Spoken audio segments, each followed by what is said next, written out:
All right, and that brings us to the top 10. My number 10 favorite game of all time is Root. Root is a war game disguised as a cute little fun field game. In Root, you're playing as these cute little woodland creatures, but it's really a war game. This is an asymmetric war game. Dudes on a map, card driven, asymmetric. Each player plays a little bit differently. You have to use your faction's unique abilities to achieve dominance. The asymmetry and vibrant theme make it endlessly replayable, and there are so many expansions for this game. If you like asymmetry and deep strategy games, Root is the game for you. Who's not gonna like this game?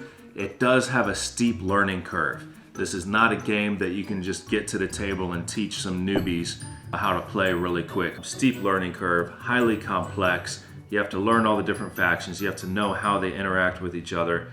But once you figure out this game, it is quite remarkable how much fun it is to play. All right, my number 9 favorite game of all time is Spirit Island. Spirit Island is an awesome cooperative game where you're playing as the spirits that are living on this island that are trying to protect it from the invaders, the white people, the colonizers, whoever it is that's invading this island, trying to take it over. You're trying to protect it, and it's an asymmetric, cooperative game. It's a puzzle, it's thinky. Every single god power or spirit power plays a little bit differently. I played hundreds and hundreds of games of this on the mobile, on your phone, which is a really cool way to learn the game. So if you're interested in this game, check it out on mobile, play it on the phone. It's a great way to learn the game. That way you can teach it easier because it is complex, it is hard to teach at first, but once you figure out how to play, which do it on mobile, do it on your phone, then it's easier to teach, and it's a super fun puzzle. Great cooperative game to play, and it's not easy to win. This is one of those games you're only going to win 50% of the time, if that. You probably win less than 50% of the time depending on which factions you play and how well everybody else is cooperating and playing together. But this is also a great solo game for playing on your own. So that's why it's so great to play on the mobile, because it really is a good solo game. So you're playing as these spirits protecting an island from colonizing invaders. You have to work cooperatively to repel the invaders and save the island. Every time those invaders come, there's more and more and more of them, and it's just an exponential increase of these invaders. And you got to use every power. You got to do everything the right way. You've got to think and use each card the right way. You've got to increase your own powers in the best way you can in order to make sure that you've got what you need in order to beat these invaders and get them off the island in order to win the game. It's tense, it's strategic, it's stressful, but it's fun. If you're looking for like a dudes on a map strategy game, this is not that. This is a puzzle. So if you like puzzly games, this is a fun puzzle, cooperative puzzle to solve. Lots of asymmetry, lots of options. Every time you play, it's going to be different depending on which spirit you choose. Super fun.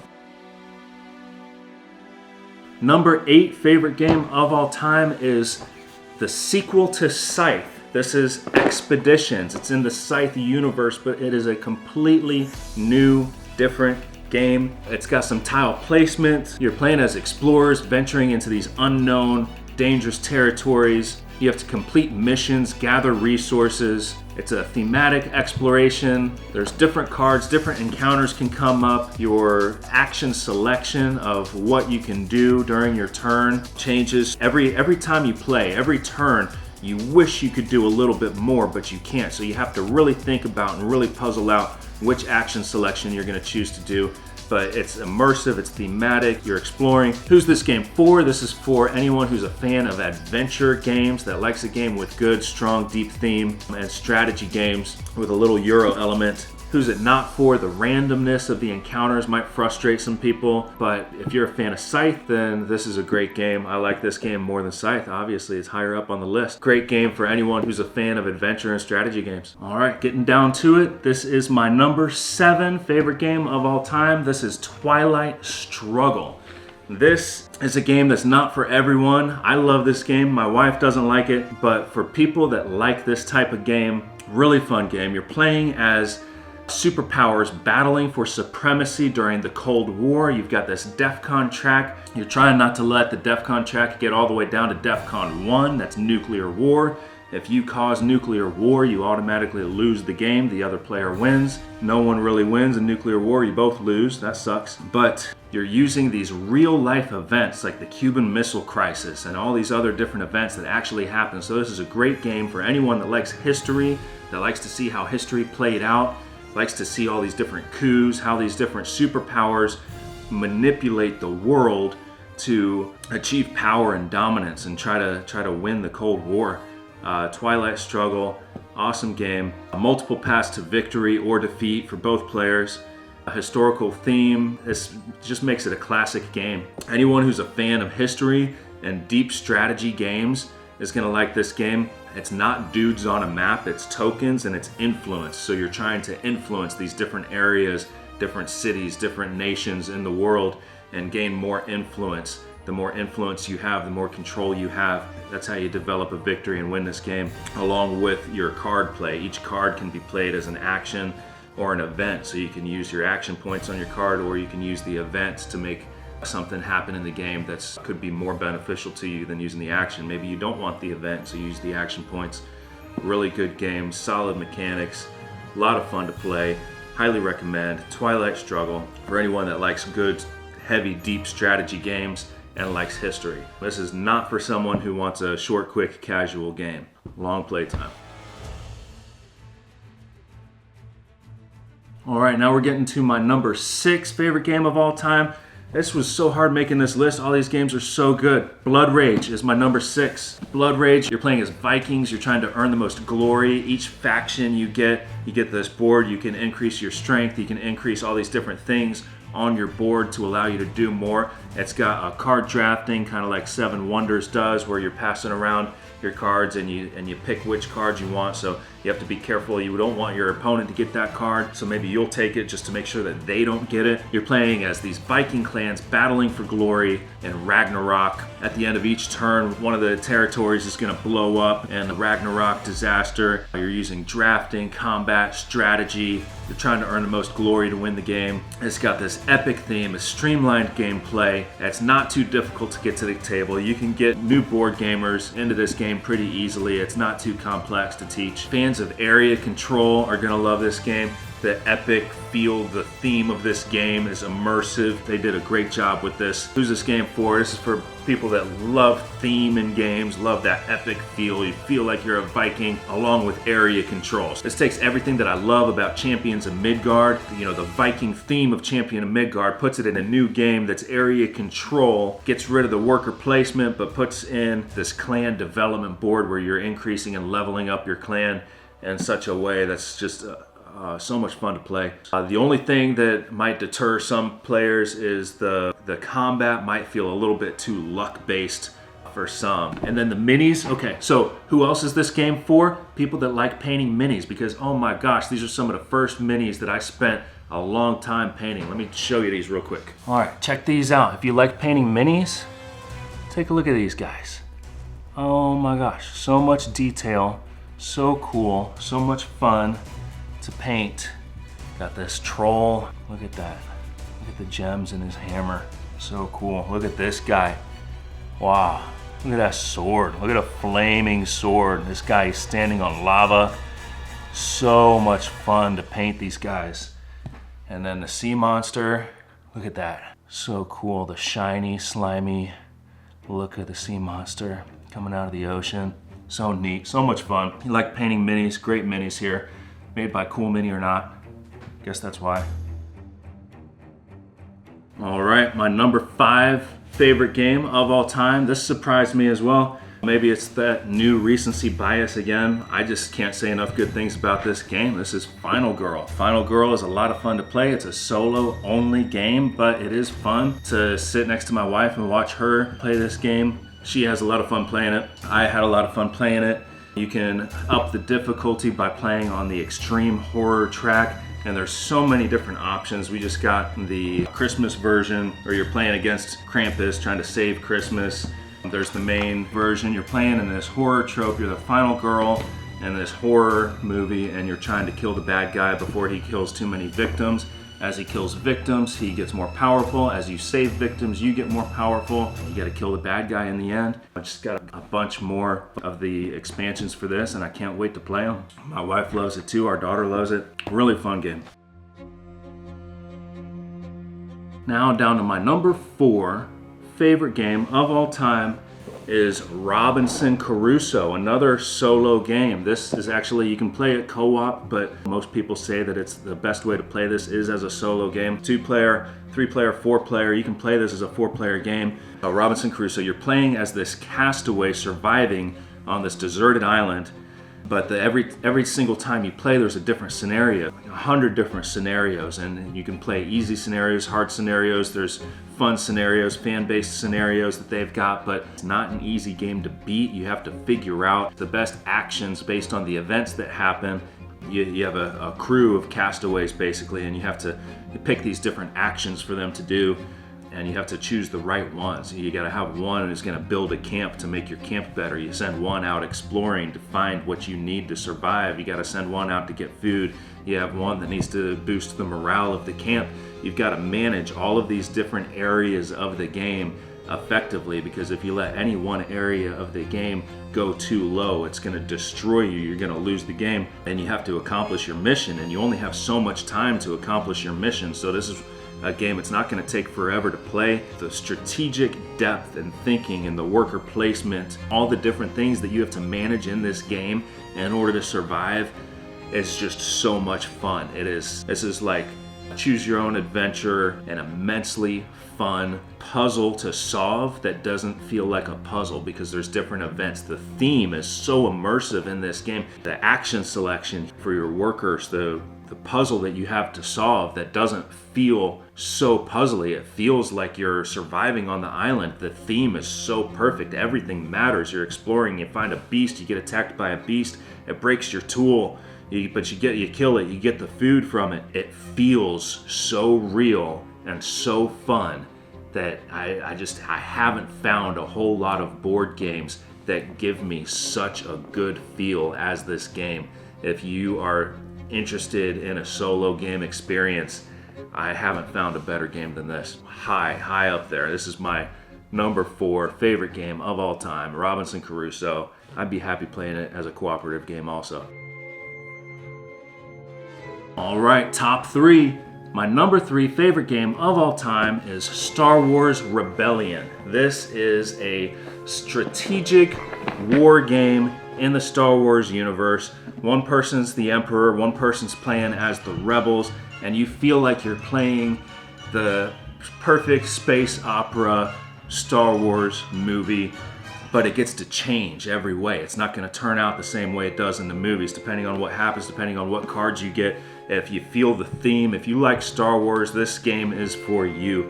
It's Star Wars in a box. It's like Axis and Allies on a Star Wars battlefield. It's a strategic war game. If you're the Rebel Alliance, you're trying to hide from the Empire. The Empire's trying to find you, sending out their probes, trying to see where you are, what planet you're on. You're doing your best to try and hide, but it's also building up your military. So even though the Rebel Alliance starts off with not very many troops, you can build your troops up. You can get more spaceships. You can get more people on your home planet, your base. And if you can outlast the Empire, you can win the game. You're playing as either the Galactic Empire or the Rebel Alliance in this huge space odyssey conflict. If you're the Rebellion, you have to use hidden movement and strategy in order to defeat the Empire. If you're the Empire, you gotta search and find the Rebellion as fast as you can and try to defeat them before they build up too many ships, too many troops to where it's gonna make it too difficult for you to beat them. The epic scale of this game, the thematic gameplay, you can have more than one Death Star. It's gonna create an unforgettable experience every single time you play. Who's gonna like this game? Anyone who's a fan of Star Wars and strategy games. This is an awesome game, you're gonna like it. Who's not gonna like it? It is fairly complex, you gotta learn the rules. Highly recommend getting the expansion for this game. It fixes some of the stuff in the game, makes it work a little bit better. Super fun, highly recommend Star Wars Rebellion if you're into big, heavy, strategic war game in a Star Wars universe. You're gonna like this game.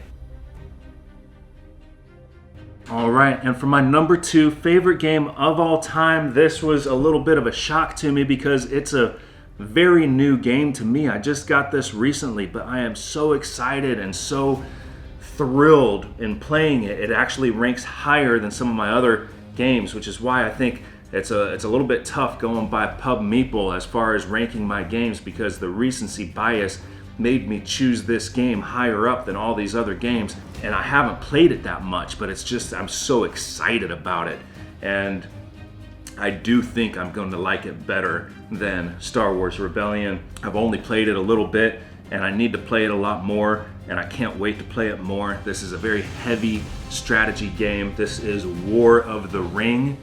War of the Ring is Lord of the Rings in a box. It's a strategy game. One person's playing as Sauron, the Witch King. The ring wraiths are trying to find Frodo and corrupt Frodo before he can get that ring into Mount Doom.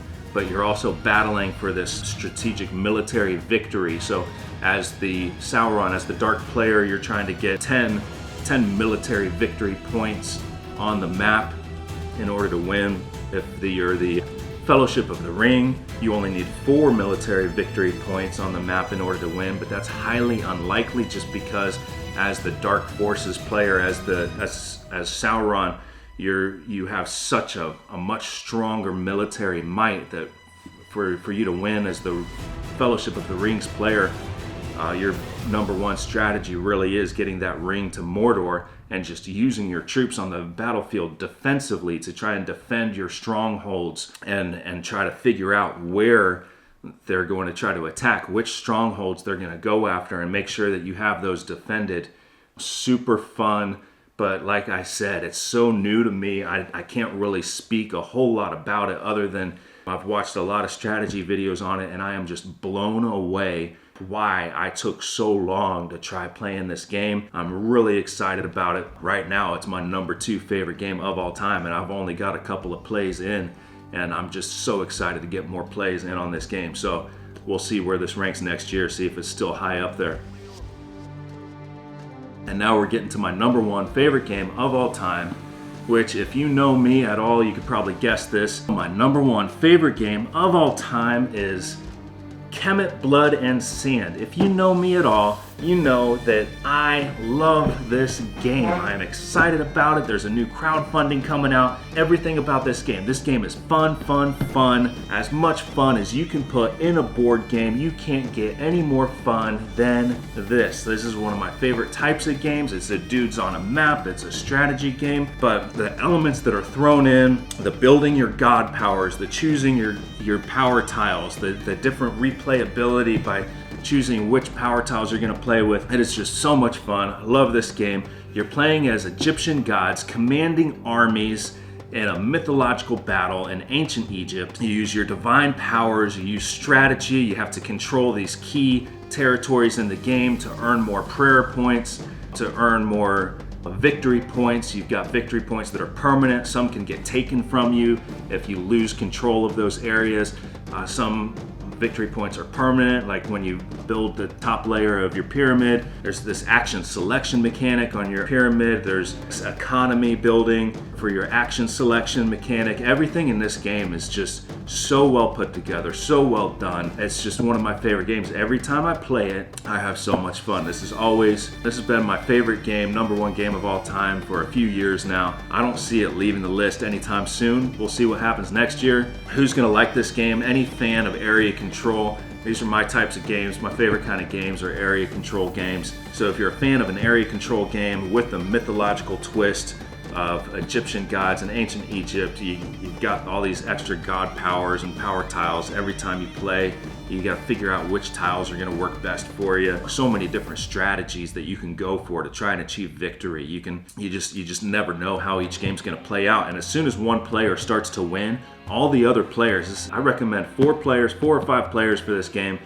Prepare for playing for like 2.5, 3 hours. And as soon as one player starts to take off as the leader, everyone else is going to be ganging up on them and pulling them back down. And so you never know who's going to win this game. It's a tooth and nail battle fight all the way to the end. It is super exciting, super fun. Always lots of good stories at the end whenever you have a game night playing this game. The only people that aren't gonna like this game are gonna be people that don't like the heavy interaction and the combat and the battle. If you just want your casual game where you're not battling each other, this is not the game for you. If this is your type of game, area control, battling each other, see who can do the best job, ruling the world, dominating Egypt, this is an amazing game. There's new factions coming out for it, and I'm super excited about those. There's a solo mode, there's team player mode. It's all coming soon. I'm gonna get it in the mail soon. I'll be doing some videos on that when they come. Super excited, love it. All right, so there you have it, my top 50 favorite games of all time. Let me know what you thought in the comments. Please, if you liked this content, hit subscribe, hit the like button, comment down below. Let me know what your favorite games are. Let me know what you were surprised about, what you didn't like on my list. If you want to influence future missions, join my Patreon. For just $1 a month, you can vote on my next game topics and what my next videos are going to be. Thanks for watching Operation Game Table. Stay sharp. Game on.